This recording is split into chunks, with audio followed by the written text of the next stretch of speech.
Shalom, pemirsa yang diberkati Tuhan. Bertemu kembali dalam seri pelajaran Sekolah Sabat. Sebelum kita belajar Sekolah Sabat, mari kita terlebih dahulu berdoa. Tuhan Allah Bapa kami yang bertata di dalam kerajaan surga, pada malam hari ini Tuhan, kami datang kepadamu untuk bersyukur atas segala berkat Tuhan pada hari ini. Kami akan mempelajari firman-Mu, sediakan hati kami untuk mendengarkan firman-Mu. Mohon ampun dosa dan salah kami ya Bapa, dalam nama Yesus kami berdoa. Amin. Pelajaran Sekolah Sabat Selasa 5 Desember 2023 dengan judul Paulus dan Allah yang tidak dikenal. Perhatikan bahwa Paulus tidak meremehkan agama ataupun dewa-dewa palsu dari orang Athena ini. Dia mengumpulkan poin kebaikan apa saja yang bisa ditemukannya, meskipun sedikit, dan memanfaatkan semua itu. Dia mengumpulkan poin kebaikan apa saja yang bisa ditemukannya, meskipun sedikit, dan memanfaatkan semua itu. Bacalah Kisah Para Rasul 17 ayat 22 dan 23. Paulus pergi berdiri di atas Areopagus dan berkata, "Hai orang-orang Athena, aku lihat bahwa dalam segala hal kamu sangat beribadah kepada dewa-dewa. Sebab ketika aku berjalan-jalan di kotamu dan melihat-lihat barang-barang pujaanmu, aku menjumpai juga sebuah mezbah dengan tulisan, kepada Allah yang tidak dikenal. Apa yang kamu sembah tanpa mengenalnya? Itulah yang kuberitahukan kepada kamu." Apakah yang sedang Paulus lakukan dalam ayat ini, dalam usahanya untuk menjangkau orang-orang ini dengan Injil? Hai orang-orang Athena, aku lihat bahwa dalam segala hal kamu sangat beribadah kepada dewa-dewa.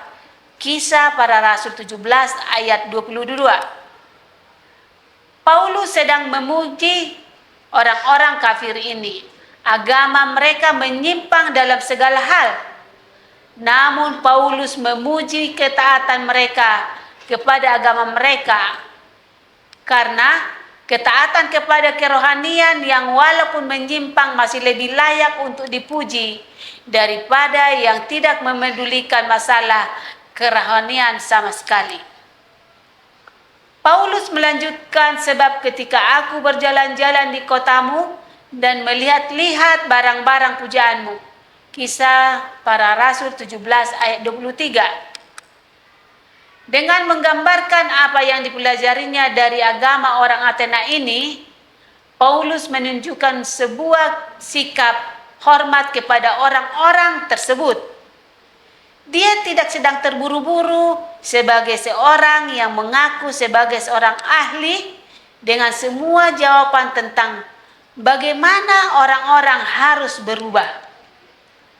Memang pada kenyataannya, dia adalah seorang ahli dan memiliki jawaban yang dibutuhkan oleh orang-orang ini.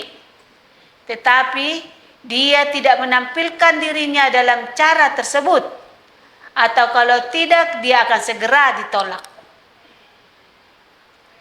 Sebaliknya, dia terlihat sebagai seorang yang peduli dengan orang-orang tersebut dan mengharapkan kebaikan mereka. Mengomentari tulisan yang berbunyi, "Kepada Allah yang tidak dikenal." Kisah Para Rasul 17 ayat 23. Paulus mengambil keuntungan dari apa yang terlihat sebagai hal yang umum. Mereka percaya pada Allah atau banyak Allah sebenarnya.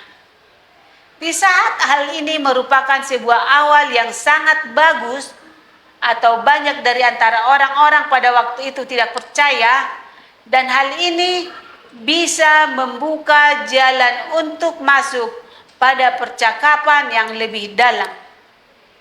Dia tidak mencela ide negatif dari sebuah mesbah bagi satu Allah yang tidak dikenal.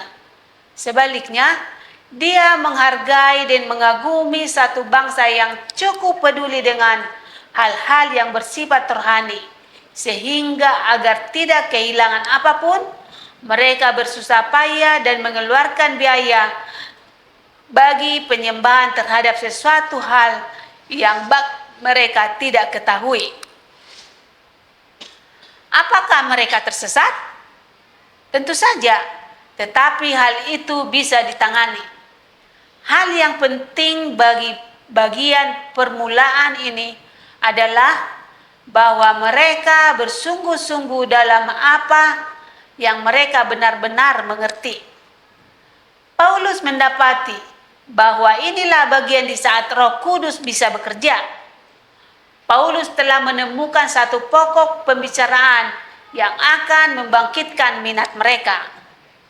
Apa sajakah jembatan dan poin penghubung yang bisa Anda pikirkan yang dapat membuka kesempatan-kesempatan bagi sebuah pembicaraan yang lebih dalam dengan orang-orang lain yang memiliki kontak dengan Anda? Tuhan memberkati. Tuhan Allah Bapa di sorga, terima kasih atas pelajaran yang sudah kami dengarkan. Kiranya itu dapat kami mengerti dan dapat kami hidupkan dalam kehidupan kami sehari-hari. Mohon ampun dosa dan kelemahan kami ya Bapa. Di dalam nama Yesus kami berdoa dan bersyukur. Amin.